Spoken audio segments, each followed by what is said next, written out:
So let's have another go at this factoring quadratics. This is lesson number 3. And when we were looking at the overview, we figured out that when you count your terms, you're either going to get binomials, trinomials, or 4 terms.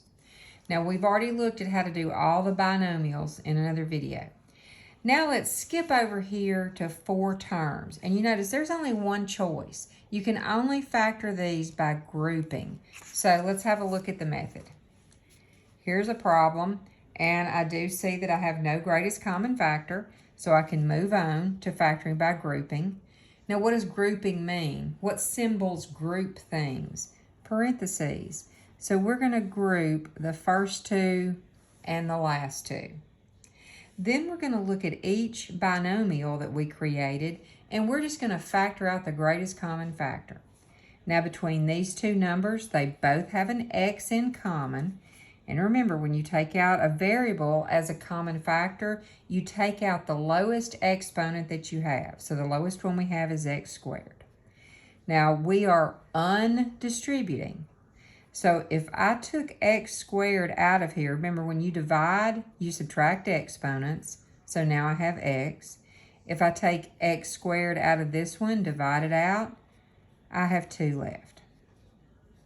All right, let's look at this one. What's in common between 5x and 10? What'll go into both of them? Well, 5 will. So when I undistribute or divide out that 5, what do I have left? The x and 2. Now, do you notice how these 2 things match? This is the magic in the factoring by grouping.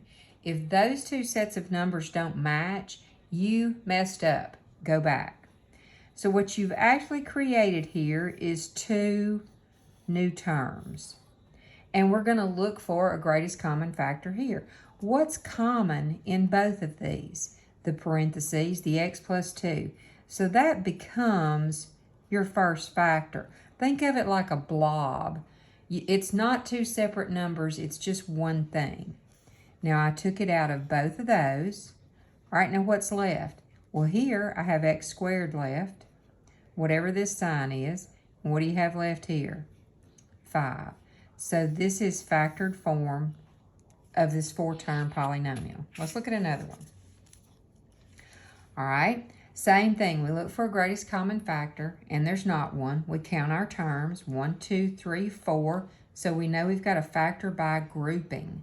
And when you tell yourself that word grouping, you know that means you've got to group 2 and 2. All right, let's find the greatest common factor between these 2 numbers. Well, I know 4 will go into 12, go into 4, so that's going to be the first part. Now, if both of them have an x, and we want to take the smallest exponent of each. So let's undistribute. When I divide this by 4x squared, because I've got it out here, you're subtracting exponents. All I have left is x. Wouldn't 4x times x give you 4x to the third? All right, minus. Now, 4 will go into 12 3 times, and the x squareds already match. Okay, so this is factored form of just this. Now let's come over here. What will go into both of these? 3 will. When you divide 3 out of both of these, you get x minus 3. And see, just like I told you, these 2 match now. So they become your first factor. And what do you have left? 4x to the second plus 3. Okay, now let's look at this one.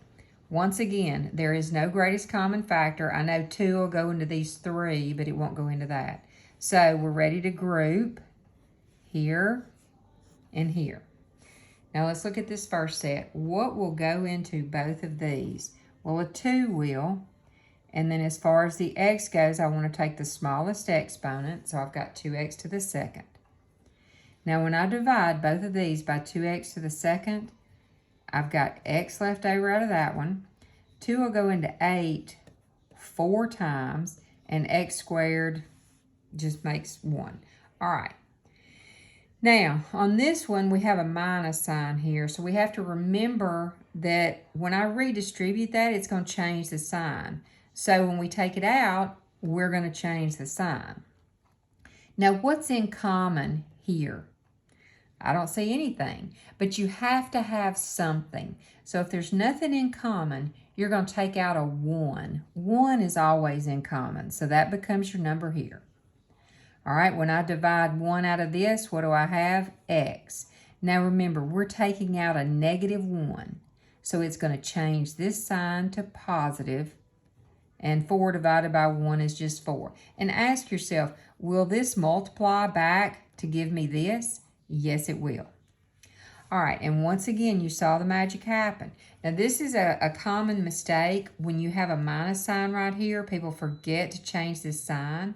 So if you wind up with the binomial numbers match, but the sign doesn't, check to see if that's a minus sign. All right, these x plus 4 becomes your common factor. And what do you have left? 2x squared minus 1. Okay? And that's it. Good job.